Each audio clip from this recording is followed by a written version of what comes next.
نمشوا لموضوع آخر ومحور آخر، والكرة المغربية كيف تدرس في هذه الأيام وتقيم الوضعية الماضية بالإضافة لتطلعات المرحلة المقبلة. وبدأت في اجتماع الأول لمجلس إدارة أو المجلس المدير للجامعة الملكية المغربية لكرة القدم بحسب مسماها، بدأت بتجديد الثقة في محمد وهبي، ثم وصولا لدراسة الخطوط التنظيمية والعريضة والعناوين لتنظيم المونديال القادم. أبدأ معك جمال لتعطينا نظرة سريعة مختصرة قبل الحديث بتعمق مع ضيوفنا.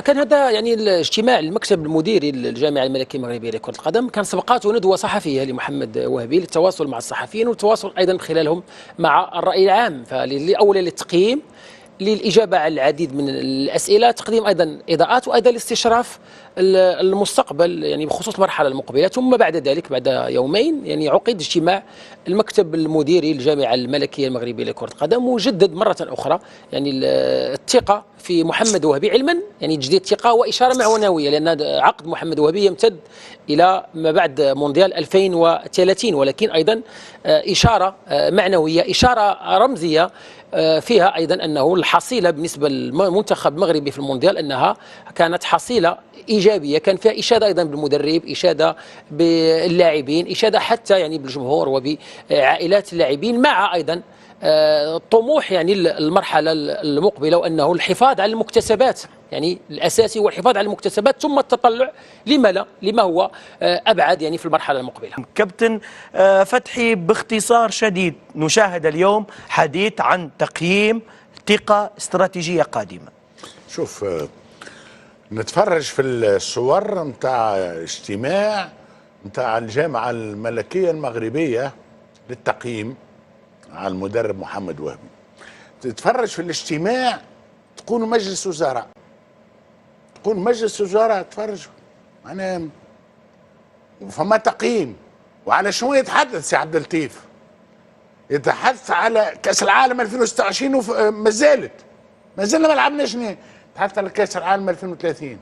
معناها تقييم المدرب، تقييم الفريق، تحضير استراتيجية مستقبلية. ناس احنا في تونس في بالك ما عملنا حتى اجتماع، وش ندوة صحفية عملها محمد وهبي؟ احنا ندوة صحفية، لا اجتماع لا كذا، ما نعرفش معين في الطيارة تفاهموا معاه، نعرفش الناس تعوم، يصيفوا وقت صيف، يصيفوا الناس ما زالت في امريكا، ناس كذا. شوف راهو انا شوف راهو نتكلم بوجيعة ونتكلم بحب.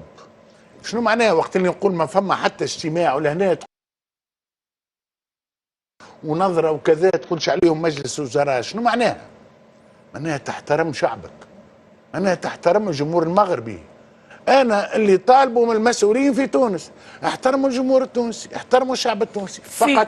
احنا نبوهم كلهم، راهو في الجزائر وفي المغرب وفي ليبيا وفي تونس وفي مصر وفي كل الدول العربيه اللي شاركت، الاردن والعراق ولبنان والسعوديه، كلهم نتمنوا ان، وموريتانيا باش ما يزعلوش قالوا انتم ما تذكروش فينا في الجلسه المغاربيه، والله كنا نتمنوا انه يكون معنا واحد موريتاني والله، ويعلم الله ان عندنا مشاكل كثيره حتى لضيوف ثانيين خاصين بالتاشيره وما الى ذلك. واعذرونا، وباذن الله المونديال الجاي تكون الجلسه اكثر باذن الله. جمال، الحديث اليوم عن المغرب والاستراتيجيه القادمه حول اعداد للمستقبل ونظره عن التنظيم القادم. هذا شوف، هذا هو ما يجب ان يكون، هذا الف باء يعني تسير. لا يمكن ان حدث كبير يعني مثل كاس العالم لا يمر يعني بدون تقييم، بدون ندوه صحفيه للمدرب، بدون اجتماع يعني المكتب المديري اولا اللي يستشرف المستقبل، ليضع يعني التقييم وليتطلع ايضا الى المرحله المقبله. فهذا الجانب يعني اساسي. لماذا؟ لانه لكل دوره عندها خصوصيات، عندها ايضا قراءات، وايضا ليحضر يعني خطاب العقل. لماذا؟ لأنه بعض الأحيان ننجرف.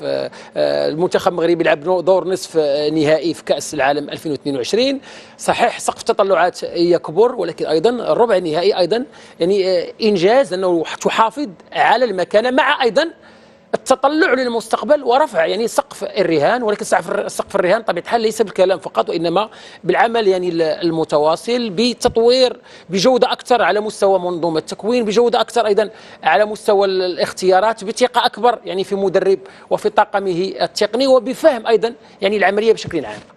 طيب الآن نستقبل من أجل الحديث أكثر بشكل مقرب ومن داخل الاتحاد المغربي لكرة القدم، ونستقبل السيد عبد اللطيف المقترض عضو المجلس الجامعي أو اللجنة المديرة للاتحاد المغربي لكرة القدم. سيد عبد اللطيف، نرحب بك ونبدأ معكم في برنامج مساء المونديال اليوم بعد الحديث عن مشاركة المنتخبات العربية حول نقطتين من الاجتماع الأخير للاتحاد المغربي. أولا تجديد الثقة في محمد وهبي، بالإضافة للحديث عن تقييم المونديال، كيف رأيتموه بهذه النظرة؟ اولا اهلا وسهلا الساده الحضور، الاساتذه الكرام، المشاهدات مشاهدي برنامجكم المتميز. بالنسبه كمكتب جامعي كيف جا طرق الاخ جمال، البارح كان عندنا اجتماع ديال المكتب الجامعي لتقييم هذه الدوره بصفه عامه والاداء ديال المنتخب الوطني المغربي، وكان اجماع ديال تسمعني؟ نسمع فيك. اوكي اوكي. بالنسبه للتقييم ديال المونديال والعمل اللي قام به الطاقم التقني وللاعبين، كان اجماعا البارح في اجتماع المكتب الجامعي على العمل اللي قام به السي وهبي والطاقم التقني ديالو واللاعبين. يعني تميز يعني في مقابله ديال مقابلات كاس العالم، بحكم القرعه اللي كانت عندنا لعبنا في المقابلات في 3 مع توب 10 يعني الاوائل 10، وتمكن المنتخب المغربي يوصل للربع النهائي هذه السنه. حتى في الترتيب العالمي يعني المغرب يتواجد مع الثمانيه الاوائل. كاين عمل قاعدي، عمل منظومه، هذه استراتيجيه موضوعه من 2008 اللي حطها صاحب الجلاله الملك محمد السادس، واللي كتمشي على الجامعه الملكيه المغربيه. نتكلم عن المنظومه، على الاستمراريه، نتكلم على وهبي اللي بلا البلاء الحسن في كاس العالم 2020، ويبلون البلاء الحسن مع لاعبين قدموا تضحيات لهم تضحيات كبيره، سواء هم مغاربه العالم من خلالهم تم الشكر لجميع العائلات ديالهم اللي الوقوف ديالهم مع جلب اللاعبين في هذه المقابلات اللي كانوا.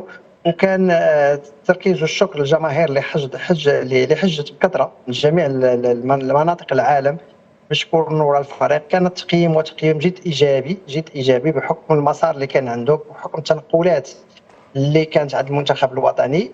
والطموح ديالنا كجامعه، لان نتكلم على توب 8، يعني ممكن المغرب يخرج خامس او سادس او سابع او ثامن في هذه المنافسه، ولكن الطموح ديالنا دائما يكون اكبر. لما لا؟ المره الجايه نكونوا حنايا ان شاء الله في التوب الاربعه. ولكن التاكيد ثم التاكيد على العمل الاستراتيجي اللي تقوم به سواء الاداره التقنيه، سواء اللاعبين اللي حاضرين واللي لباو الوطن باش يكونوا حاضرين معنا في المقابلات، ولباو انهم يعطوا ما عندهم في هذه المقابلات ويشرفوا المغاربه والافارقه. كيف ما جاكم في التدخلات. والمناسبه الشكر لهذا البرنامج اللي هو اخذ من المتابعه حتى في المغرب لما فيه من اساتذه في المستوى العالي، حتى الامور اللي تبعتوا انتم مقابله كنتقاسموها جميعا في المغرب. حتى الجامعه المغربيه حسب معلوماتنا تتابع هذا البرنامج وتنظر الى التفاصيل الخاصه به. انا اعطيك المثال، انا اعطيتك المثال ديالي، انا عضو جامعي اتابع الحمد لله، ولكن ولنا الشرف بكل تاكيد. تبارك الله عليكم، ولنا الشرف ان حتى نكونوا معكم ونقاسمكم الرؤى ديالنا. بكل تأكيد نحن سعداء أيضا بهذه المتابعة وأيضا بنجاح الكرة المغربية.